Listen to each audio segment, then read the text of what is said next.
Estamos de volta. Vamos continuar então a leitura. A Arte de Viver dos Sábios, de Antônio Meneghetti. Vamos entrar no segundo capítulo. Vai ficando mais difícil, mas vamos seguir, né? Eu sei que tem algumas pessoas estão esperando e essa leitura é bem importante para ajudar outras pessoas, outros jovens, tá bom? Bom dia, então. O segundo capítulo, Metafísica da Adolescência. Em muitos jovens se verifica uma aguda tensão a serem perfeitos no próprio destino. Essa sede de um além distante, onde o sujeito finalmente pode encontrar a sua autêntica identidade, pela qual é reconhecido e amado como único, pode manifestar-se em qualquer idade abaixo dos 24 anos. Ela determina uma insatisfação geral e faz mal em um íntimo que está por trás de qualquer outro instinto ou satisfação. A sua dor são lágrimas de fogo que destilam sangue invisível. Experimenta-se uma frustração não atribuível a alguma causa externa, mas de tal forma total que permanece a dúvida se ela depende de um erro externo ou de uma culpa pessoal inconsciente. Essa atroz insatisfação torna-se incomunicável, pois basta apenas experimentar externá-la, que é logo considerada como resultado de deveres comuns inacabados, ou de chantagens por parte do sistema familístico. Esclareço no rodapé. Familístico é um termo usado pelo autor para significar as relações familiares patológicas ou que geram patologia. Então, chantagem por parte do sistema familístico ou do sistema cultural, ou em alguns casos, como álibi de precisas responsabilidades. Ou então, no interior da consciência do jovem, é sofrida como um excessivo atraso em fruir determinados prazeres ou direitos atribuídos desmedidamente aos adultos. Às vezes tem-se a suspeita penetrante de derivar de uma estirpe ou família superior, porém já perdida, ou então de estar irremediavelmente separados da nossa verdadeira terra de origem. Em muitos casos, acusa-se uma carência de amor gratificante e estima, e isso parece depender da culpa ou ignorância de tantos que estão à nossa volta, os quais, inoportunamente, não se dão conta do valor e da importância de quem sou eu. Enquanto isso, a fantasia busca espasmodicamente viagens, fugas, histórias, curiosidades de aventuras que substancialmente devem compensar o enorme vazio de um desespero não realizado e incompreendido. Algumas vezes, essa amarga tensão de uma ânsia inexplicável parece encontrar calma em culturas esotéricas, em reencarnações metapsíquicas ou em invocações religiosas com missões de excepcional exemplaridade social. O jovem adquire a urgência absoluta no seu íntimo, investindo-se como resposta a um apelo divino pessoal ou a uma missão de justiça social que os outros, ao contrário, acusam como ideologia extremista. Se por acaso essa urgência total e inexplicável é mais intensa em sujeitos com circunstâncias mínimas para ser extrovertida em qualquer compensação, então traduz-se em uma geração de angústia esquizofrênica.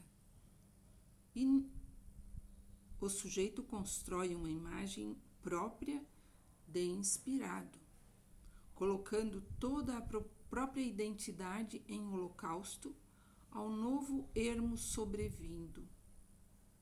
Quase sempre a morte, com um mal incurável, ou suicídio inconsciente, conclui a dor incompreendida. Na realidade, trata-se de uma nostalgia metafísica do ser. Metafísico significa uma presença que é real e concreta para além dos meios ou fatos através dos quais acontece. Do grego meta, igual além, e physis, igual a natureza concreta.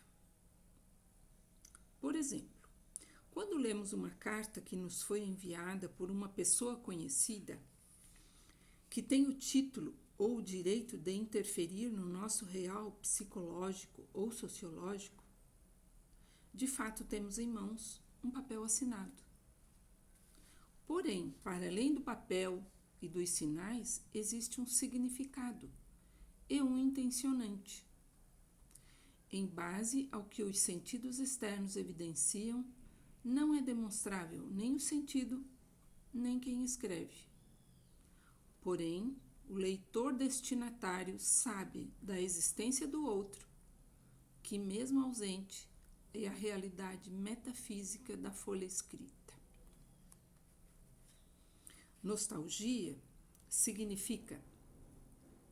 A etimologia é sempre reconstruída do grego e do latim. Então, nostalgia significa um conhecimento passado que se reativa pungente, quase a ponto de prevalecer sobre o dado presente.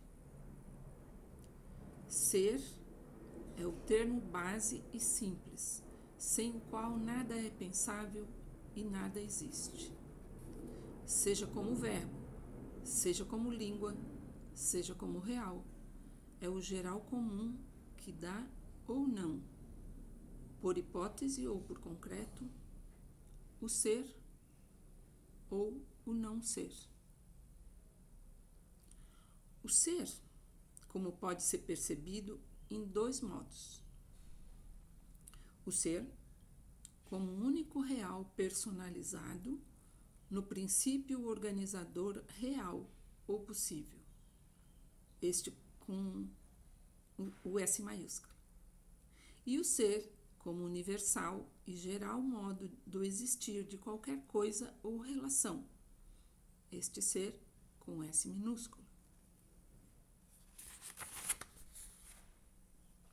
Como estamos indo aí, posso continuar? É um capítulo um pouco mais longo, não tem como a gente partir, como a gente fez no primeiro, mas vamos seguindo, tá bom? Se tiverem necessidade de conversar sobre isso, é só me chamar, tá bom? É óbvio que por si, um não é diferente do outro, o ser com S maiúsculo e o ser com S minúsculo. Porém, se desejamos indicar o horizonte de participação de todas as coisas e relações, e do qual também nós somos intrínsecos, é melhor compreender o ser como universal comum, que dá entidade à nossa essência e substância, e, em tal sentido, podemos escrevê-lo com a inicial minúscula. E é bom compreendê-lo desse modo, porque somente assim é também o nosso real e nos presencia na história e na vida. Se alguém quisesse privilegiar o próprio discurso com o assim chamado ente supremo e, portanto, dizer o ser, ou seja, Jeová, Alá, Deus, etc., então deve-se recordar que o ser é e o não ser não é. Vale dizer que se cria uma presunção vazia que confirma o nada como vácuo em si mesmo. No entanto, é bom partir do nosso aqui e agora, ou seja, da participação do ser e proceder até o último enveramento. Esclarecendo o enveramento no rodapé. De italiano, inveramento, que significa aquisição ou atribuição de verdade ou concretude. Voltamos ali. E proceder até o último enveramento. Desse no âmbito do nosso possível, que já é tão infinito. Somente do nosso aqui e agora se abre toda a sumidade.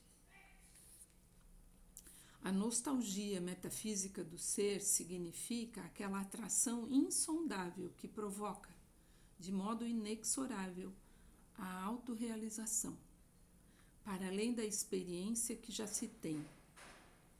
É uma necessidade interior, vaga, mas bem distinta dos instintos usuais, que impõe o investimento da própria vida em algo de excelente e absoluto. Ainda que, em um primeiro momento, pareça identificável com metas consolidadas pelos adultos próximos, ou em satisfações como sexo, amor, primado social, dinheiro, poder, reconhecimento, etc.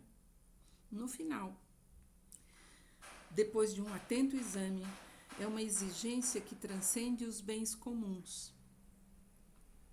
Impiedosa e inexorável, a nostalgia metafísica do ser apela para além das coisas deste mundo, mesmo sequer a sua história, onde cada um de nós existe.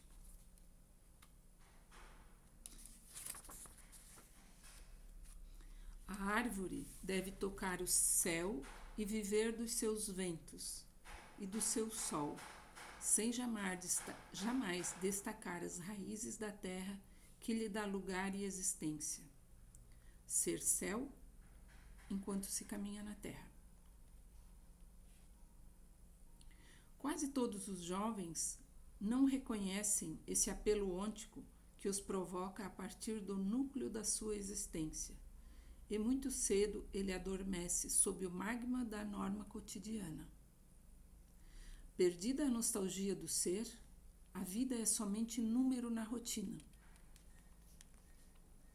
Uma vez perdido o endereço metafísico que especificava o destino e o sentido de viver como pessoa desse planeta, é quase impossível recuperar o prazer autêntico. Mesmo que se encontre um sábio, ele não é reconhecido ou não se tem mais a capacidade para pagar o seu preço. O sábio é um dos raros que acolheu plenamente o apelo metafísico e o viveu com um mandato histórico em vários modos.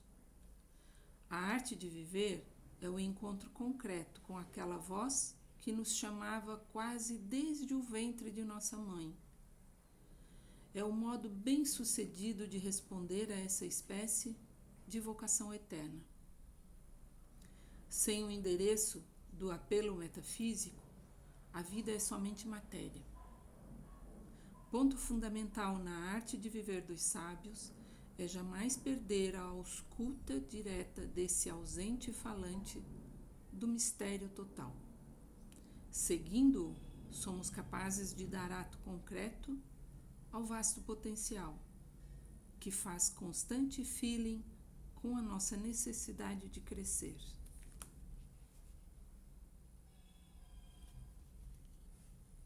Voltando ao subtítulo, Metafísica da Adolescência. Não vou fazer comentários, revejam quantas vezes quiserem. E se quiser enviar uma pergunta, se quiser interagir, é só deixar uma mensagem ali que a gente volta, tá bom? Seguimos depois, o vídeo já ficou bastante grande, o terceiro capítulo vem depois. Beijo.